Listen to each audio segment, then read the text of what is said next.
ಬೋಧನೆ ಮತ್ತು ವಾದ ನಮ್ಮ ಜವಾಬ್ದಾರಿ.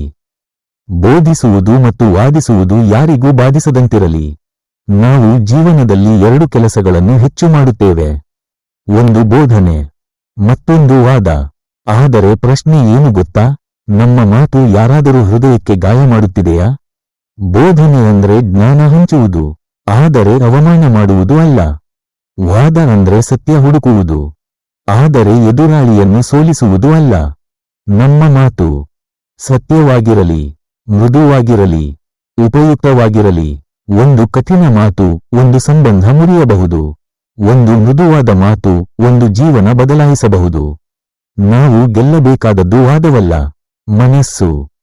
ಇಂದಿನಿಂದ ನಾವು ನಿರ್ಧಾರ ಮಾಡೋಣ, ನಮ್ಮ ಮಾತು ಯಾರಿಗೂ ನೋವು ಕೊಡಬಾರದು, ನಮ್ಮ ಜ್ಞಾನ ಯಾರಿಗೂ ಗರ್ವ ತೋರಿಸಬಾರದು.